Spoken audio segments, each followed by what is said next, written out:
మరో breaking news చూస్తున్నాం. పైకి చూస్తే రిచ్ గా కనిపిస్తోందని హోటల్కు వెళ్లి భోజనం చేశామంటే మన ఆరోగ్యాన్ని మనమే పాడు చేసుకున్నట్లే. ఎందుకంటే ఇటీవల కొన్ని హోటళ్ల యజమానులు నాణ్యత ప్రమాణాలను గాలి కొదిలేశారు.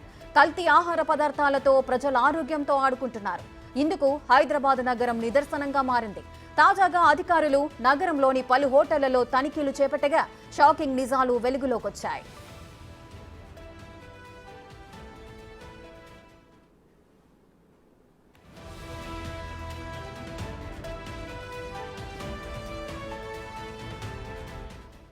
రెస్టారెంట్ ఫుడ్ అంటేనే భయభ్రాంతులకు గురయ్యేలా చేస్తున్నారు యజమానులు.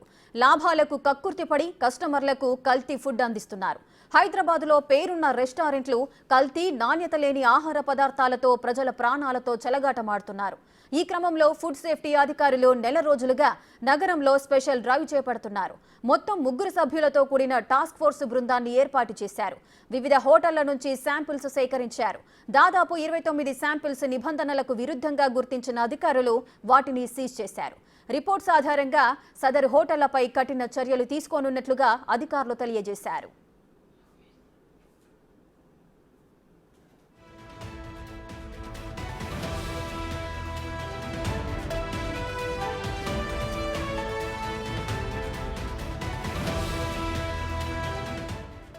జీహెచ్ఎంసీ అధికారులు, రాష్ట్ర స్థాయి ఫుడ్ ఇన్స్పెక్టర్లు కలిసి నిన్న సోమాజిగూడలోని కృతుంగా హెడ్ క్వార్టర్ రెస్టోబార్, కేఎఫ్సీ రెస్టారెంట్లలో తనిఖీలు చేపట్టారు. అనంతరం పలు ప్రాంతాల్లో ఎఫ్ఎస్ఎస్ఏఐ లైసెన్స్ లేని సంస్థల పేరుతో తయారైన ఆహార పదార్థాలు, దుర్గంధంతో కూడిన వంటగదులు తదితర సమస్యలను అధికారులు గుర్తించారు. ఆ హోటళ్ల యాజమాన్యానికి నోటీసులిచ్చి నమూనాలను టెస్టులకు పంపించారు. ఈ నెల రోజుల్లో హైదరాబాద్లోని అనేక హోటళ్లలో అధికారులు దాడులు నిర్వహించారు. ఇటీవల ఖైరతాబాద్లోని కామత్ హోటల్లో నాణ్యత లేని టీ పౌడర్ను స్వాధీనం చేసుకున్నారు. షాహౌజ్ హోటల్లో నాసిరకం వంటలతో పాటు కిచెన్లో అపరిశుభ్రతను గుర్తించారు.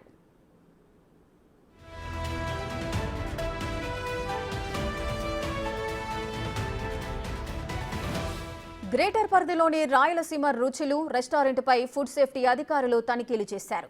భారీగా కల్తీ పదార్థాలు ఉన్నట్లుగా గుర్తించారు. పురుగులు పట్టిన 20 కేజీల మైదా పిండి, 2 కేజీల చింతపండును అధికారులు సీజ్ చేశారు.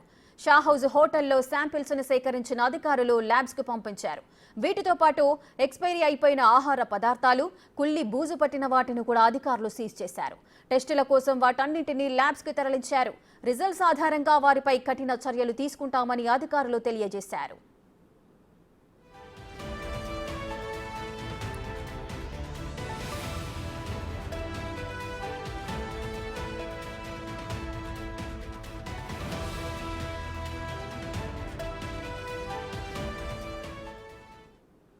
హైదరాబాద్లోని పలు ప్రాముఖ్యత కలిగిన హోటళ్లలో కల్తీ ఆహారాన్ని అమ్ముతూ కూడా ప్రజల ఆరోగ్యాలతో చెలగాటమాడుతున్న సందర్భాలు నెలకొంటున్నాయి. ఇందుకు నిదర్శనం హైదరాబాదే అంటున్నారు. అసలు ఏం జరిగింది, ఆ హోటళ్లలో నాణ్యత ప్రమాణాలు ఏ విధంగా ఉన్నాయో మా ప్రతినిధి గణేష్ అందిస్తారు.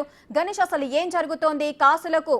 కాసులకు కక్కుర్తి పడే యాజమాన్యాలంతా కూడా ప్రజల జీవితాలతో, ఆరోగ్యంతో చెలగాటమాడుతున్నాయా? వారిపైన ఎటువంటి చర్యలు తీసుకునే అవకాశాలున్నాయి? ఖచ్చితంగా రేఖ, మీరు చెప్తున్నట్టు ఆహారం పైన, ఆహార భద్రత పైన ఎంత మనకి నిర్లక్ష్యం ఉంటుందంటే అటు అధికారుల నుంచి ప్రజల వరకు కూడా చాలా పూర్తి నిర్లక్ష్యం కొనసాగుతుంది. అంటే దాని రంగు, రుచి, వాసన తప్ప మిగతా ఏ విధంగా ఉన్నాయనేది ఎవరికి పట్టని పరిస్థితి కనిపిస్తుంది. ఇందుకే దాదాపుగా హైదరాబాద్లో లెక్కకు మించి హోటళ్ళు పెరుగుతున్నాయి. దాదాపు 66,000 హోటళ్ళు ఉన్నాయంటే ఇందులో చిన్న పెద్ద కలిపి హోటల్స్ ఇన్ని ఉంటే, కేవలం పెద్ద హోటల్స్ 21,000కు పైగా ఉంటే, చిన్న చిన్న హోటల్స్ లాంటివి 45,000కు పైగా కేవలం జీహెచ్ఎంసీ 627 చదరపు కిలోమీటర్ల పరిధిలో మనకి హోటల్ వ్యవస్థ అంతా కనిపిస్తోంది.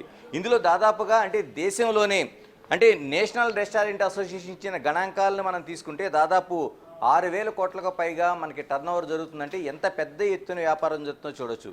అంటే ఇంత పెద్ద వ్యాపారాన్ని కేవలం ఆరోగ్యానికి దూరంగా జరుగుతున్న పరిస్థితులు మనకు కనిపిస్తున్నాయి. ఇప్పుడు ఫుడ్ సేఫ్టీ అధికారులు కావచ్చు, జీహెచ్ఎంసీ హెల్త్ డిపార్ట్మెంట్ సంబంధించిన అధికారులు కావచ్చు, వీళ్ళు చేసిన దాడుల్లో దాదాపుగా 39 హోటళ్ళు, అంటే 80 హోటల్లో దాడి చేస్తే 39 హోటల్లోన హైజీనిక్ అంటే పూర్తిగా ఏ విధమైన ప్రమాణాలు పాటించకుండా ఉండే హోటల్స్ను గుర్తించారు. ఇందులో 24 హోటళ్ల పైన కేసులు నమోదు చేశారు. ఇందులో ఉండే పదార్థాలను చూస్తే చికెన్, ప్రధానంగా హైదరాబాదీ అంటేనే దమ్ బిర్యానీ మనకు గుర్తొస్తుంది. దమ్ బిర్యానీకి ఉపయోగించిన పదార్థాలు అటు రైస్ దగ్గర నుంచి మనకి అక్కడ ఉండే చికెన్ కావచ్చు, మటన్ కావచ్చు, వీటిని కుళ్ళిన ఆహార పదార్థాలు. అంటే ఎప్పుడైతే ఫ్రిడ్జ్లు ఉన్నాయి, ఫ్రిడ్జ్లో దాదాపు నెలల తరబడి, అంటే ఒక్కసారి వాటిని అంటే ఇంగ్రీడియంట్స్ అన్ని పెట్టిన తర్వాత ఎన్ని రోజులు ఉంచాలనేది ఒక ప్రాథమికంగా ఆహారం సంబంధించిన నిర్దేశాలు ఉన్నాయి. వీటన్నిటిని పక్కన పెట్టి వీళ్ళు అంటే ఎంప్లాయ్మెంట్ కావచ్చు, లేకపోతే అప్పటికప్పుడు తయారు చేసి రెడీమేడ్గా ఇవ్వాలనే ఫాస్ట్ ఫుడ్ సెంటర్ లాంటివి కావచ్చు, ఈ విధంగా వీళ్ళు కుళ్ళిన మాంసాన్ని పెడుతున్నారు.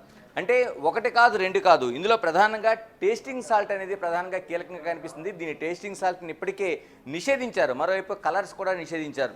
వీటన్నిటిని కూడా ఇక్కడ ప్రత్యేకంగా ఈ అన్ని హోటల్స్, ఒకటి కాదు రెండు కాదు, అనేక హోటల్స్ మనకి ఈ రూపంలో కనిపిస్తున్నాయి. అంటే టీ పొడిలో కల్తీ కనిపిస్తోంది, కుళ్ళిన మాంసాహారాన్ని ఇస్తున్నారు. తర్వాత అనేక పదార్థాలకి, బిర్యానీ కావచ్చు, మిగతా పదార్థాలు కావచ్చు, స్వీట్స్ కావచ్చు, వీటికి రంగులు అద్దుతున్నారు.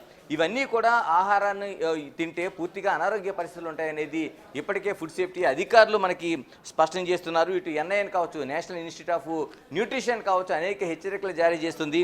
మరోవైపు ఎన్ఎస్ఎస్ఏఐ అంటే ఏదైతే food safety and standards authority ఉందో, అథారిటీ అనేక రూపాల్లో ప్రతిదానిపైన ఒక ట్యాగ్ లైన్ అనేది ఇస్తుంది.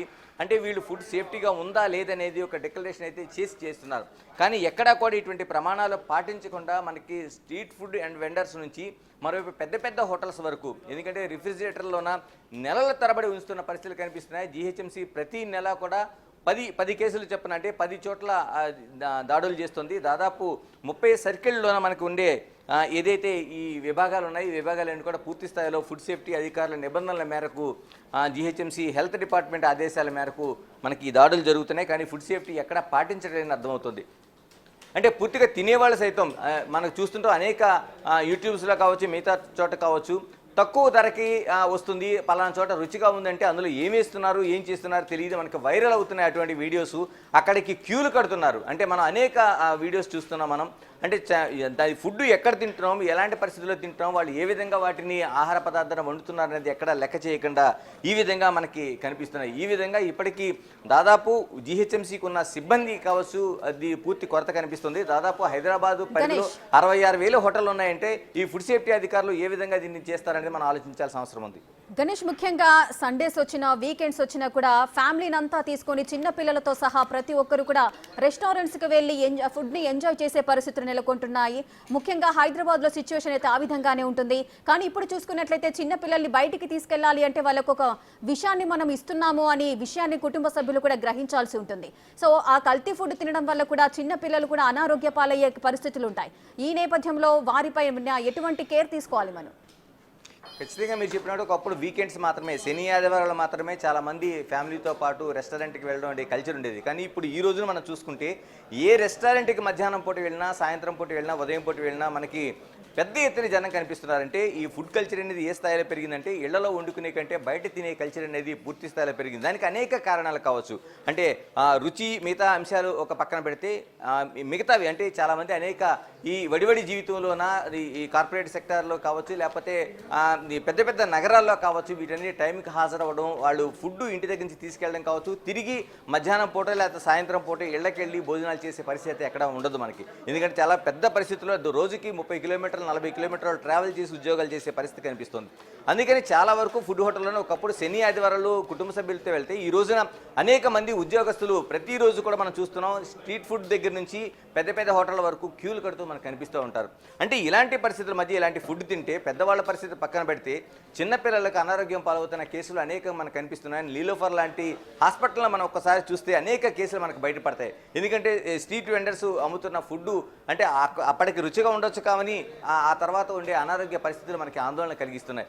ఇలాగ అనేక కేసులు నమోదు చేస్తున్నాయి. ఇప్పటికీ చట్టం ఏదైతే మనకు కనిపిస్తుందో ఇది కేవలం అంటే పూర్తిగా అక్కడ తనిఖీలు చేయటం, ఆ ఫుడ్ని తీసుకెళ్ళటం, ఆ 1-2 రోజుల పాటు ఆ హోటల్ని సీజ్ చేస్తున్నట్టు ప్రకటించడం తప్ప పూర్తి స్థాయిలో చర్యలు తీసుకుంటున్న దాఖలాలు ఎక్కడా కనిపించకపోవడం, మరోవైపు దీన్ని అమ్ముతున్న వారు, తయారు చేస్తున్న వారిపై కఠిన శిక్షలు లేకపోవడం అనేది మనకి కీలకంగా ఉండడంతో అందుకని ఎక్కడా కూడా దీనికి బ్రేక్ పడే పరిస్థితి మనకు కనిపించడం లేదు.